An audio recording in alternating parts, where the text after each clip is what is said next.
Hello বন্ধুরা, আজ আমি একটা নতুন রেসিপি তোমাদের কাছে নিয়ে এসেছি। মশলা পমফ্রেট। মশলা পমফ্রেট করতে আমার কী লাগছে তোমাদেরকে দেখিয়ে দিচ্ছি। দেখো, পমফ্রেট মাছ আমি একদম ধুয়ে কেটে পরিষ্কার করে নিয়েছি। এখানে জিরে গুঁড়ো আছে, নুন আছে, চাট মশলা রয়েছে, লেবু আছে, হলুদ আছে, লঙ্কা গুঁড়ো আছে, ধনে গুঁড়ো আছে, আর আছে এখানে কর্নফ্লাওয়ার।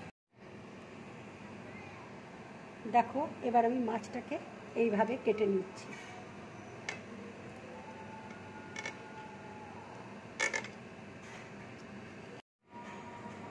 এইভাবে তোমরা কেটে নেবে মাছটাকে, তাহলে নুন হলুদ মশলা ভালো করে ঢুকবে।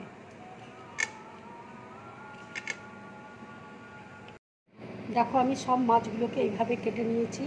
এইভাবে তোমরা কাটবে। এবার আমি মাছের মধ্যে কর্নফ্লাওয়ার লাগিয়ে নিচ্ছি।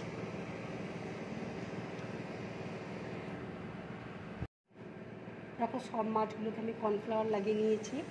এবার আমি নুন একটু করে নুন দিয়ে দিচ্ছি।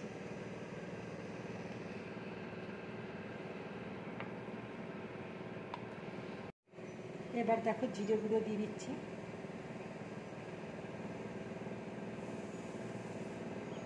ধনে গুঁড়ো দিয়ে দিচ্ছি,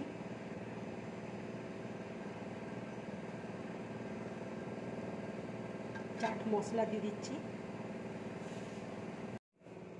এবার আমি হলুদ দিয়ে দিচ্ছি, লঙ্কা গুঁড়ো দিয়ে দিচ্ছি,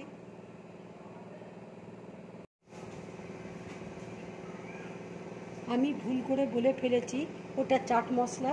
চাট মশলা নয়, ওটা আমচুর মশলা। আমার একটু ভুল হয়ে গেছে। এবার আমি লেবুর রস দিয়ে দিচ্ছি।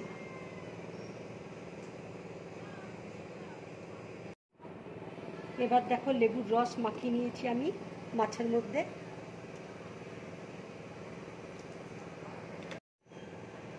দেখো, আমি মশলা মাখিয়ে এবার 3 মিনিটের জন্য রেখে দিলাম। 3 মিনিট বাদে আমি ভেজে নেব। দেখো, 3 মিনিট হয়ে গেছে। এবার আমি তেলের মধ্যে ভেজে নিচ্ছি। তেল দেখো গরম হয়ে গেছে। এবার আমি তেলের মধ্যে ছেড়ে দিচ্ছি। এটা তোমরা মিডিয়াম টু লো ফ্লেমে ভাজবে, তাহলে ভাজাটা খুব ভালো হবে। মাছটা দেখো ভাজা হয়ে গেছে। এবার আমি প্লেটের মধ্যে তুলে নিচ্ছি। এইভাবে তোমরা মাছগুলো ভাজবে আর গরম ভাতের সাথে খাবে, খুব ভালো লাগবে খেতে।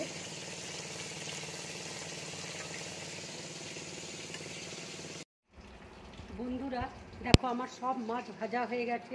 আমি প্লেটের মধ্যে তুলে নিয়েছি। যদি আমার এই রেসিপিটা তোমাদের ভালো লাগে, তাহলে লাইক করবে, শেয়ার করবে আর ড্রিম ব্লগ চ্যানেলটাকে সাবস্ক্রাইব করবে। নমস্কার।